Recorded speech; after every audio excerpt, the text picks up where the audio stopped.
Talking about your favorite childhood games is a great measure of a person's personality. Like, did you spend your childhood happy? Or did you spend your time in Vietnam? Maybe you spent quality time with your family. Or did your sibling yell at you for screen cheating, which is a completely fake and made up rule that was created on the streets, or rather the couch.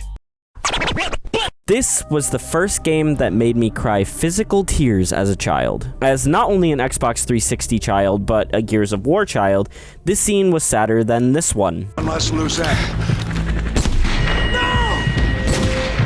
I played all of these games with my dad primarily. My dad loved Gears of War, and it was the driving factor to my dad getting an Xbox 360 directly, so obviously the nostalgia is held within the entire series. So why do I like 3 the best? Well, the original Gears of War trilogy all had not only incredible campaigns, but very polished multiplayer modes as well. Gears 3 was the best of them all, though. The story was compelling, flashy, and wrapped the Marcus Phoenix trilogy up in a nice, neat bow. The multiplayer was also way more consistent than it was in the previous entries. The games were so much more balanced and weren't an absolute waffle stomping from one team. Let's not forget about Horde mode either, which received major upgrades like fortifications, plus adding in lambent enemies created new strategies for surviving waves later on. Now, only if they cared about the series like they used to. I have already talked about Guitar Hero in a video, so let's move to the other rhythm game I used to own.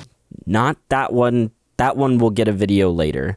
But Rock Band 2. I don't necessarily think that Rock Band is better than Guitar Hero or vice versa.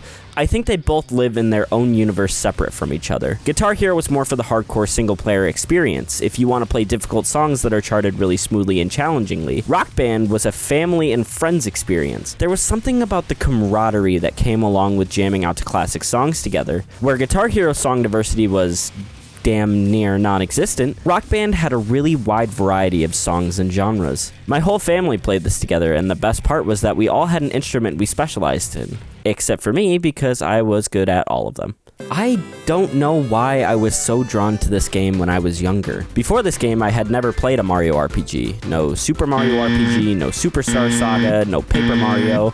But for some reason, this one called to me. And I'm glad it fucking did, because this game is a wealth of fun and has a really great sense of humor. I love how much of an oddball idea this game is. It's so much more memorable when a game company takes a risk rather than releasing something so safe that it's bland. Instead of being at odds with Bowser, now you guys have to work together in some sort of symbiotic relationship. If I had anything negative to say about this game, it's that even as a kid, I thought this game was baby mode. This meant that subsequent playthroughs just weren't really needed. I would have included some kind of hard mode that requires your button presses to be a bit more precise or make enemies a bit more difficult. I thought this may be remedied in the remake, but they just made the thing fucking easier. Regardless, the music goes hard, the combat goes hard, the platforming goes hard, and the main bad guy sounds like this.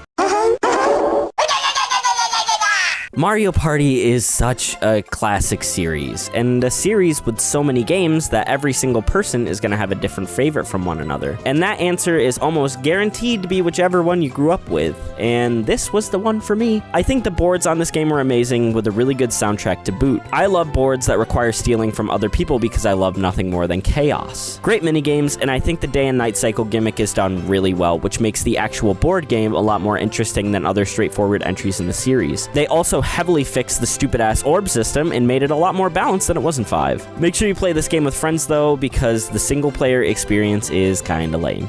Look, I know everyone likes this one a hell of a lot more, and I get it. I get it. Going Commando has a lot of issues, and I do understand, but I played it a lot more than Up Your Arsenal. Going Commando just improved on so much from the original, which was already pretty good, but a heavily flawed game. Strafing was a huge addition and made the combat a lot more satisfying. There are more fun and goofy weapons with a lot of really enjoyable upgrades to go along with it. The world environments are larger and thicker as well, but it would be unfair if I didn't mention the flaws I talked about earlier. Fuck this dude. Oh my god. Beat this guy. I am so glad I finally get to talk about GTA 5, which is one of the greatest games ever made, and I don't even think that's hyperbole because these sales are fucking ludicrous. Whether you like or dislike GTA 5, it's one of the single most recognizable pieces of media in history. I think GTA 5's success can be chalked up to two things: very good marketing and forward momentum from the success of The Ballad of Gay Tony. But what makes GTA GTA 5 so special? The story has some surprisingly good character writing, and the driving is like a mix of Saints Row the Third and GTA 4. It's not as sluggish as GTA 4, but not super cartoon-esque like Saints Row the Third. The lock-on shooting mechanics do make the game a bit of a slow drag during some of the shooting missions, because it makes it a bit too easy, which isn't just exclusive to GTA 5. The multiplayer, even today, is still massively popular, and honestly, it's because Rockstar clearly still cares about it. And I mean, wouldn't you after these numbers? They have been actively updating the multiplayer since it launched with new free content that semi-makes up for the predatory shark card transactions. Regardless, do I really need to continue explaining why this game is important? Big dog, big nuts. What's your favorite game from your childhood? Make sure you put your parents' marital status with your answer as well. Bye!